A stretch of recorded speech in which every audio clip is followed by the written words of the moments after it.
லூக்கா 21வது அதிகாரம் அதனுடைய 13வது வசனத்திலே, ஆனாலும் அது உங்களுக்கு சாட்சியாவதற்கு ஏதுவாய் இருக்கும். ஆமென். And it shall turn to you for a testimony. ஆனாலும் அது உங்களுக்கு சாட்சியாவதற்கு ஏதுவாய் இருக்கும்.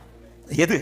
அதுக்கு முந்தின வசனம் சொல்லப்படுகிறது, என் நாமத்து நிமித்தம் அவர்கள் உங்களை பிடித்து ஜெபாலயங்களுக்கும் சிறைச்சாலைகளுக்கும் ஒப்பு கொடுத்து ராஜாக்களுக்கு முன்பாகவும் அதிபதிகள் முன்பாகவும் உங்களை இழுத்து துன்பப்படுத்துவார்கள். இந்த வார்த்தை ஒரே லைன்ல சொல்லணும்னா, என் நாமத்து நிமித்தம் உங்களுக்கு நடக்கிறது எல்லாமே சாட்சியாய் தான் மாறும்.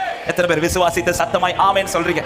என் நாமத்து நிமித்தம் உங்களுக்கு எது நடந்தாலும், நீ என்ன நம்பினதுனால இது ஒண்ணு நடக்குதுன்னா, சபையை இந்த பகல் நேரத்தில் காலை நேரத்தில் ஆண்டவர் சொல்லுகிற வார்த்தை இது சாட்சியாய் மாறும்.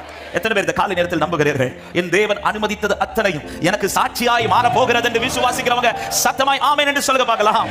ஆமென். யோசேப்பை சகோதரர்கள் குழிக்குள் தூக்கி போட்ட அந்த சமயம் யோசேப்புக்கு தெரியல இது எனக்கு சாட்சியாய் மாறும் என்று. ஆனால் ஏன் இந்த காரியங்கள் எல்லாம் நடந்தது என்றால், தேவன் அவனுக்கு காண்பித்த தரிசனத்தின் நிமித்தம்.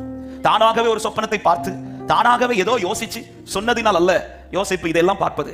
ஏன்பா இதெல்லாம் அவன் லைஃப்ல நடக்குதுன்னு கேட்டா யோசிப்பு சொல்லுவார், எல்லாம் அவர் காண்பித்த தரிசனத்தினால, கர்த்தர்னால இதெல்லாம் எனக்கு அனுமதிக்கப்பட்டது. அதே யோசிப்பு தான் அதே சகோதரர்களை கூப்பிட்டு சாட்சியாய் சொல்லுகிறார். ஆதியாகமம் 50:20 நீங்கள் எனக்கு தீமை செய்ய நினைத்தீர்கள், தேவனோ இப்பொழுது நடந்து வருகிறபடியே, ஆமென், என் லைஃப்ல நடந்து வருகிறது எல்லாமே நன்மையாக கர்த்தர் முடிய பண்ணினா. எத்தனை பேர் நான் சொல்லுகிற வார்த்தை நம்பி இந்த கால நேரத்தில் சொல்ல முடியும்? எனக்கு நடக்கிறது எல்லாமே சாட்சியாய் மாறும் என்று விசுவாசிக்கிறவங்க சத்தமாய் ஆமென் சொல்லுங்க பார்க்கலாம். ஹalleluya. அவர் நாமத்தின் நிமித்தம் வெண்ணில் நடப்பது எல்லாமே சாட்சியாய் மாறும். பக்கத்துல பார்த்து சொல்லுங்க, எல்லாமே சாட்சி. ஆமென். எல்லாமே சாட்சி, எல்லாமே சாட்சி. உங்க லைஃப்ல இன்னைக்கு நடக்கிறது இன்னைக்கு வேதனை, ஆனா இன்னைக்கு நடக்கிறது நாளைக்கு சாட்சி. ஹalleluya. எத்தனை பேர் இன்னைக்கு அது வேதனை தான், அதை நான் ஏற்றுக்கொள்கிறேன், ஆனா எனக்கு தெரியும் இந்த வேதனை சாட்சியாய் கர்த்தர் மாற்றுவார் என்று விசுவாசிக்கிறவங்க ஹalleluya, ஹalleluya, சாட்சியாய் மாறும். சகலமும் சாட்சியாய். அதனால தான் அவரிடத்தில் அன்பு கூறுகிறவர்களுக்கு சகலமும் நன்மைக்கு ஏதுவாக. சீசர்களை கூப்பிட்டு சொல்ற, என் நாமத்தில் ஒண்ணு நடக்குதுன்னா அது நடக்கிறது உனக்கு துக்கமாய் தான் இருக்கும், நடக்கிற நாட்கள் அது உனக்கு வேதனையாய் தான் இருக்கும், ஆனா சாட்சி ஆவதற்கு ஏதுவாய்.